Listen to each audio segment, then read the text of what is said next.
Hope you're all having a great day, and welcome to a new type of video. I'm going to be explaining why Izzet Delver is the crab of Pauper. And this is definitely by somebody who knows what they're talking about, okay? I play a lot of Pauper, so I want to explain to you guys why Izzet Delver is kind of the crab, and I'll explain to you guys what I mean by that.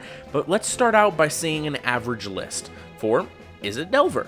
So we got 4 Monastery Swiftspears, we got some Delver of Secrets, we got some Tolarian Terrors, we got some lightning bolts, we got some screds, some counter spells, some brainstorms, some ponders, and you see a pattern? You probably should, because obviously the thing that the deck does very efficiently draws a lot of cards, manipulates the top of the deck so you can get those Delver of Secret flips very early on, so you can play a lot more aggressively, and has a lot of flexible removal with things like Lightning Bolt. So you don't have to necessarily kill the creatures, you can go face with it because you're playing very aggressively.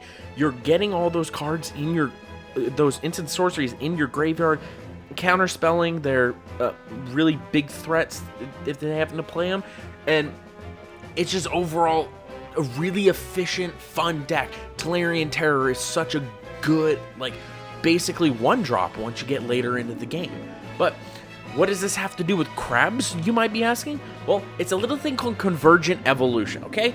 The whole idea of Convergent Evolution is everything that looks like a crab, like this, so things like lobsters and hermit crabs. You might think hermit crabs are a crab. I'm talking more crab, okay? So lobsters, they're really big, they're chunky, they got long tails, and they're just way too big. Shrinking them down into a more crab-like size, they're a lot more flat for stealth. They still have those claws, those massive crushing claws, but they don't have very big tails because they'd be able to poke out, and predators would be able to catch them a lot quicker. And also because they do still have that high defense, they can still protect against predators while also being on the offense with the claws.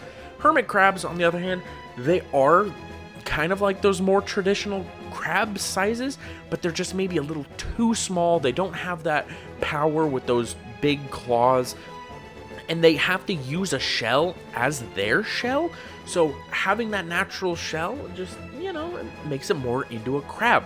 So obviously, like Pauper, for instance, you kind of want everything to be as efficient as possible without going too big, without going too small. Like Mono White Weenie, for instance, may be a little too small to be very aggressive. You can easily get destroyed by breath weapon, suffocating fumes, shrivel, all of those. But you don't want to go too big and die to removal. So here's some examples. If you want to play something like Cast Down, instead play something like Lightning Bolt. Cast Down, obviously, if you're trying to destroy a really small creature that happens to be really big, then you don't want to spend the 2 mana in order to do that. Lightning Bolt basically does the same thing, but also has the option of going face as well. I mean, Cast Down just destroys a creature, but if they happen to have, Tolarian Terror out or something, well, you can counter it with your own Tolarian Terror, or sideboard in something like this, but you still don't want to be paying 4 whole mana for it. But if you're just destroying something like a Monastery Swiftspear, Lightning Bolt does the exact same as you want, and buffs your Monastery Swiftspear. You want to play something like Gurmag Angler? Well, why don't you just play Tolarian Terror? Gurmag Angler gets rid of those instant sorceries in your graveyard, and gets rid of all the cards in there, so you can't reanimate stuff. It's just a big body that doesn't really do anything. Tolarian Terror cares about all those instant sorceries that you're already going to be playing, and has Ward 2, meaning it's harder to get rid of. So that Cast Down that you were just going to play now costs 4 mana. Okay? It's harder to remove. It allows you to play things like Archaeomancer if you want to get back your instant sorceries, if you want to go down that route. It's just a lot more efficient of a card.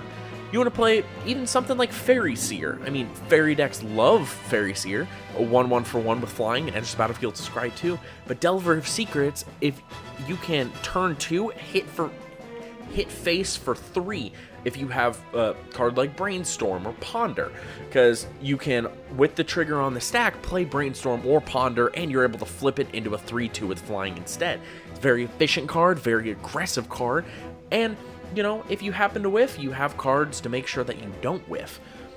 So, with all of these cards in mind, it turns this whole deck, this whole blue-red, just burn, aggressive powerhouse of a deck turns into this monstrosity of a crab that Izzet Delver is.